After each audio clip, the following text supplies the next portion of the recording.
आज भी नहीं जानता कि उस रात मुझे भैरवपुर जंक्शन पर रुकना क्यों पड़ा। नाम मेरा अमन है। उम्र तब 22 साल थी। कॉलेज की छुट्टियां खत्म हो रही थीं और मैं अपने गांव से शहर लौट रहा था।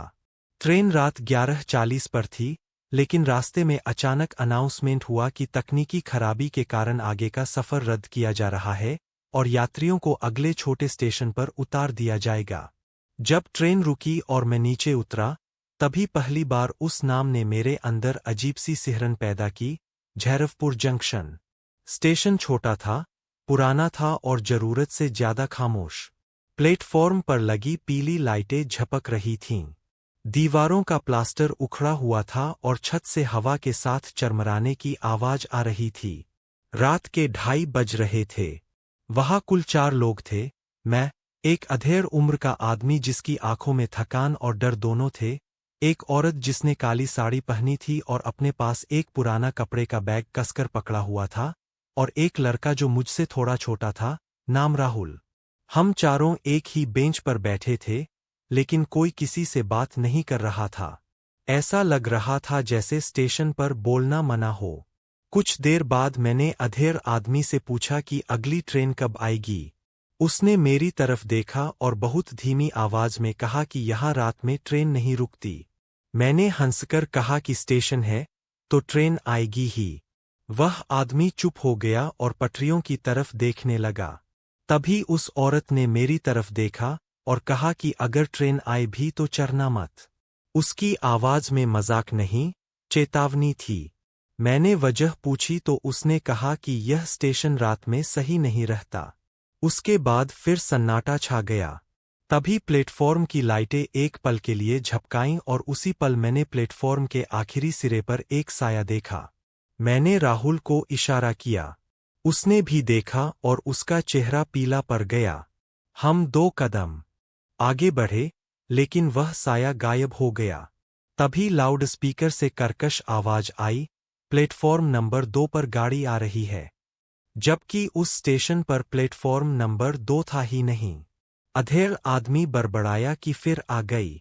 दूर से लोहे के घिसटने की आवाज आई और अचानक पटरी पर एक पुरानी, जंग लगी ट्रेन खड़ी थी। वह आई नहीं थी, बस थी। उसके दरवाजे अपने आप खुल गए। तभी स्टेशन की सारी लाइटें एक साथ बुझ गईं। और तभी स्टेशन की सारी लाइटें बुझते ही अंधेरा ऐसे फैल गया जैसे किसी ने हवा में घोल दिया हो। चारों तरफ कुछ भी दिखाई नहीं दे रहा था। प्लेटफॉर्म पर खड़ी ट्रेन, पटरियां और बेंच सब गायब हो गए। सिर्फ हमारी सांसों की आवाज थी, जो ठंडी हवा में गूंज रही थी। मैंने राहुल की ओर देखा। उसका चेहरा सफेद पड़ चुका था, आंखें खुली, पर डर से अंधेरा उसके चारों ओर फैल गया था। अधेड़ आदमी खड़ा था, खंभे से टिका हुआ, और उसने धीरे धीरे कहा, चलो, अब यहाँ खड़े रहना ठीक नहीं है। अगर हमारी जान बचानी है, तो वहीं जाना होगा। मैंने पूछा, कहा? उसने देखा और फुसफुसाया, स्टेशन के पीछे वेटिंग रूम है। पुराने समय का, अब इस्तेमाल में नहीं। ट्रेन वहां तक नहीं आती, इसलिए सुरक्षित है। हम तीनों प्लेटफॉर्म के किनारे किनारे धीरे धीरे बढ़े। हर कदम पर लोहे की घिसटने की आवाज हमें सताती रही। अंधेरा हर तरफ फैलता जा रहा था। मैंने पीछे देखा। ट्रेन के दरवाजों में इंसानी शक्लें खड़ी थीं, लंबी, टेढ़ी, लेकिन साफ दिखाई नहीं दे रही थीं। अधेड़ आदमी ने कहा, जो पीछे देखता है, आधा वही रह जाता है। वेटिंग रूम का दरवाजा जंग लगा था, टूटा हुआ और डरावना। हमने धीरे धीरे कदम बढ़ाए और अंदर घुसे। कमरे के अंदर हवा बदल गई, ठंडी, सीलन भरी और अजीब सी गंध वाली। दीवारों पर खुरचने के निशान थे। मोबाइल की टॉर्च जलाई। दीवार पर लिखा हुआ दिखाई दिया, जो उतरा वह लौटा नहीं। राहुल ने पढ़ा और काँप उठा। मैंने उसकी कलाई पकड़ी। तभी वेटिंग रूम के दरवाजे पर कुछ टकराने की आवाज आई। धीरे, फिर जोर से, जैसे कोई बाहर से जानबूझकर डराने की कोशिश कर रहा हो। अधेड़ आदमी ने कहा कि ट्रेन उन लोगों को ढूंढती है, जो बीच में फंस गए हों, जो अपनी मंजिल से कट गए हों। राहुल दीवार के पास खड़ा था। मैंने देखा कि उसकी परछाई अब उसके पैरों के पीछे नहीं थी। वह दीवार पर हमारे सामने थी और वह परछाई मुस्कुरा रही थी। मैंने महसूस किया कि स्टेशन ने मुझे पहचान लिया है। राहुल अभी भी जमीन पर पड़ा था, उसकी सांसें अनियमित थीं। अधेड़ आदमी खड़ा हुआ, हाथ खंभे पर टिकाए, उसकी आंखों में थकान और डर दोनों थे। और सरिता, वह औरत, चुपचाप खड़ी थी, अपने बैग को कसकर पकड़े, आंखें पटरी पर टिकाई हुईं।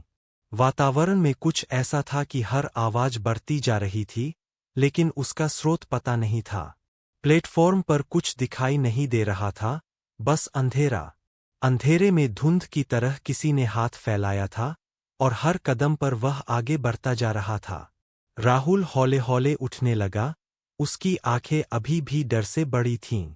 मैंने उसका हाथ पकड़ने की कोशिश की, लेकिन वह कांप रहा था। अधेड़ आदमी ने फुसफुसाकर कहा, सिर्फ चलो, किसी भी चीज को पीछे मत देखो। हमने धीरे धीरे वेटिंग रूम से बाहर निकलने की कोशिश की, लेकिन स्टेशन ने अपनी चाल शुरू कर दी थी। दीवारों पर साए हिलने लगे।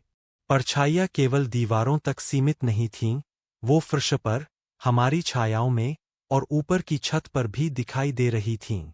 मुझे लगा कि हर परछाई हमें पहचान रही है। एक ने मेरे कंधे को छुआ, परंतु जब मैंने पलटा देखा, तो वहां कुछ भी नहीं था। राहुल धीरे धीरे चल रहा था, लेकिन हर कदम पर वह रुकता और कानों में फुसफुसाहट सुनता, पलटकर मत देखो। उस आवाज ने मेरे दिल की धड़कनें तेज कर दीं। सरिता ने बैग खोला। उसने हाथ में कुछ तिनके और धूल दिखाई। उसने कहा, यह सब यादें हैं, जो स्टेशन हर रात पकड़ता है। हमने देखा कि दीवारों पर अब वही संदेश उभर रहा था, जो उतरा, वह लौटकर नहीं आता। फिर ट्रेन की आवाज फिर से तेज हुई। हॉर्न, लोहे की खटखटाहट और धुंध। परछाइयां हमारे चारों ओर बढ़ गईं। हमने दौड़ना शुरू किया। वेटिंग रूम का एक छोटा दरवाजा दिखाई दिया। बाहर की रोशनी अब अधिक थी, सुबह का प्रकाश। हमने अपने अंतिम कदम बढ़ाए। राहुल ने जोर से चीख मारी। उसकी परछाई उसके पीछे थी या नहीं, यह अब किसी को नहीं पता। मैं सिर्फ दौड़ता रहा। अधेड़ आदमी ने हाथ पकड़ लिया और धीरे से कहा, अब बस अंतिम कदम। हम दरवाजे के पास पहुंचे। एक आखिरी बार मैंने पीछे देखा।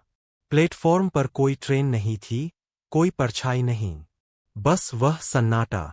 ट्रेन के हॉर्न की अंतिम गूंज हवा में घुल गई। हम बाहर खड़े थे। धूप का पहला किरण हमारे चेहरे पर पड़ रहा था। राहुल जमीन पर बैठ गया, अधेड़ आदमी खड़ा हो गया। सरिता तस्वीर कसकर पकड़े खड़ी थी।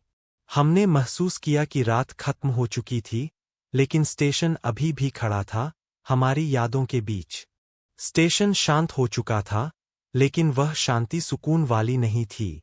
वह ऐसी शांति थी जैसे किसी ने चीखते हुए मुंह पर हाथ रख दिया हो। राहुल जमीन पर पड़ा था, उसकी सांसें चल रही थीं लेकिन वह होश में नहीं था। अधेड़ आदमी खड़ा हुआ, हाथ खंभे पर टिकाए, उसकी आंखों में थकान और डर दोनों थे। और वह औरत, वह चुपचाप प्लेटफॉर्म के बीच खड़ी थी, आंखें पटरियों पर गड़ी हुई, जैसे किसी का इंतजार कर रही हो। सुबह की हल्की रोशनी अब साफ दिख रही थी। पहली बार भैरवपुर जंक्शन सामान्य स्टेशन जैसा लग रहा था। टूटे बोर्ड, गंदगी, जंग लगी पटरी, सब वैसा ही जैसा किसी भी छोटे स्टेशन पर होता है। मेरे कानों में अभी भी वह आवाज गूंज रही थी जिसने मेरा नाम लिया था। ऐसा लग रहा था जैसे स्टेशन मेरी यादों में घुस चुका हो। अधेड़ आदमी ने कहा कि सुबह की ट्रेन हमें यहां से ले जाएगी, लेकिन इसका मतलब यह नहीं कि हम बच गए हैं। राहुल ने हल्की सी कराह भरी और आंखें खोलीं। उसकी आंखों में अब वह खालीपन था। ट्रेन की आवाज सुनाई दी। यह सुबह की पैसेंजर ट्रेन थी। हम उसमें चढ़ गए। सरिता तस्वीर कसकर पकड़े रही। और उस समय मैंने समझ लिया, कुछ स्टेशन नक्शों पर नहीं होते। वे केवल यादों में, गलती और पछतावे में, और डर में जीवित रहते हैं। भैरवपुर जंक्शन अब भी खड़ा था, किसी और का इंतजार करता हुआ।